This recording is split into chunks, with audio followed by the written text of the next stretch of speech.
Students, I am doctor Roma from BDS institute of English. आज हम discuss करने वाले हैं रीडिंग्स, जो एक बड़ा ही कॉमन प्रॉब्लम है बच्चों की। बच्चों को लगता है पता नहीं रीडिंग है क्या। सबसे पहले तो आप एक चीज समझिए कि रीडिंग कोई पढ़ने वाली चीज नहीं है। Reading is just a comprehension. जो बच्चे स्कूल में करते थे +2 में, कि आपको एक पैराग्राफ दे दिया और क्वेश्चंस दे दिए। इसमें फर्क इतना है that you don't get the paragraphs, you get the passages. You have to go through the passage and answer the questions. But remember one thing, इसमें हम 3 टिप्स यूज करेंगे आज, और तीनों टिप्स आप प्रैक्टिकली अप्लाई करोगे and you will find that the results are going to be there. Number 1 tip is going to be time management. आप तीनों पैसेजेस अच्छे से खोल के देखो, और जो पैसेज आपको लगता है इज योर स्ट्रेंथ, जिस पैसेज में आपको लगता है that you can do better. Suppose किसी बच्चे के येस नो हमेशा ठीक होते हैं, किसी के फिलअप्स होते हैं, किसी के हेडिंग्स होते हैं, किसी के डायग्राम्स होते हैं। जो चीज उसकी सबसे ज्यादा ठीक होती है, सबसे पहले वो पैसेज करना चाहिए। उसके साथ क्या होगा, आपकी time management, because time management plays absolutely indispensable role in reading. If you miss your time management, then you're gone. I mean, I should say you're gone. Because होगा क्या, जब टाइम नहीं मैनेज होगा, या तो वो क्वेश्चन गलत हो जाएगा या उसका तुक्का लगेगा, और दोनों कंडीशंस में ही it is not very useful. अगर आप तुक्का मार रहे हो तो आप डर के कुछ भी करी जा रहे हो, और अगर आप बहुत ज्यादा टाइम एक क्वेश्चन पे लगा रहे हो, suppose you are taking 3 to 4 minutes 5 minutes on one question, तब तो आप भूल ही जाओ कि आपसे 40 क्वेश्चंस 60 मिनट्स में कंप्लीट होंगे। 40 क्वेश्चन इन 60 मिनट मीन्स कि टाइम मैनेजमेंट के accordingly you should give just 1.5 minute to one question, and 15 minutes to a passage which is very easy for you, and 20 minutes to a passage which you find is confusing and difficult. तो this is a part of a time management, कि time manage करते कैसे हैं। तीनों passages के ऊपर time लिख लो कि आपने कितनी कितनी देर में पैसेज खत्म किया। According to I mean my experience, what I teach to the children is, मैं तो बच्चों को हमेशा बोलती हूँ कि आप तीनों पैसेजेस को डिवाइड कर लो, 15 minutes एंड 20 minutes। बोलती मैं दो पैसेजेस को 15-15, बट बच्चा एक पैसेज को अपने आप ऑटोमेटिकली 17 to 18 minutes ले जाता है। अगर हम ऐसे डिवाइड करते हैं 15-15-20, तो ओवरऑल 50 minutes बचते हैं, बट हमें 60 minutes मिलने हैं।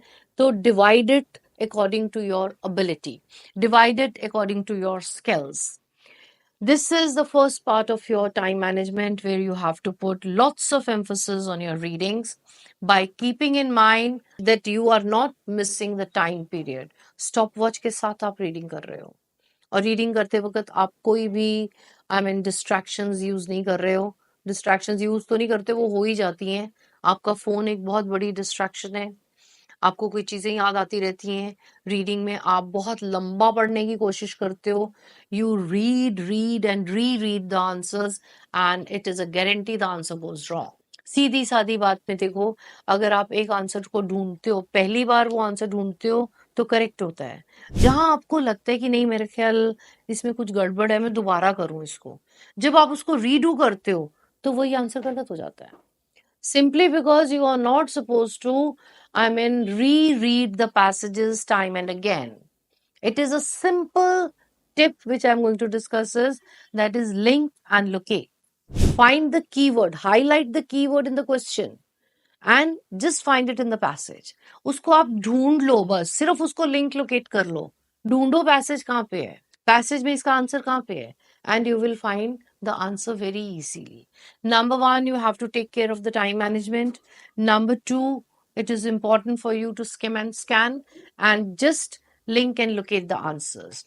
Number 3, आपको एक बड़ी इजी सा टिप बताती हूँ मैं, और इसमें बच्चों को बहुत बेनिफिट भी होगा। बच्चे बहुत घबराते हैं कि इसमें बड़े सारे विकैबलरी के वर्ड्स हैं, सिनोनिम्स हैं। बेटा आपको एक बात बोलूं, ना तो पूरी दुनिया में आपको कोई विकैबलरी सारी की सारी सिखा सकता है, ना ही आप सीख सकते हो। तो इसका एक टेक्निक है, जहां पे आपको रीडिंग के पैसेज में कोई वर्ड डिफिकल्ट लगता है और लगता है कि ये क्वेश्चन में कहीं मिलता है, अंडरलाइन दैट वर्ड।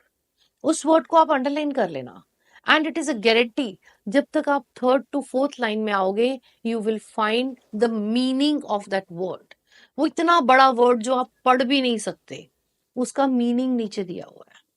सपोज वो कहते हैं the students in New Zealand they believe in philanthropy. अब आप कह रहे हो पी से शुरू हो रहा है, ये क्या पंगा है, what is the word, I don't understand, forget it. Pressure नहीं लेना, उसको अंडरलाइन करो।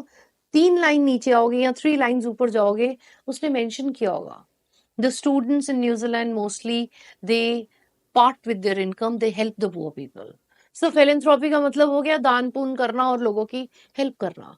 तो इजी हो गया। अगर आप उस वर्ड को लेके पेंसिल लेके बैठे रहोगे और इतनी मोटी कॉपी विकैबुलरी की बना लोगे, it is going to be of no use. It's a quick quick technique. Reading has to be done within the given time span. आज आप ये 2-3 टिप्स यूज करो, आपका टाइम मैनेज बहुत अच्छा होगा और स्कोर भी आएगा when you will be doing the self analysis. I hope it's clear. Stay safe. I really wish you all the good luck.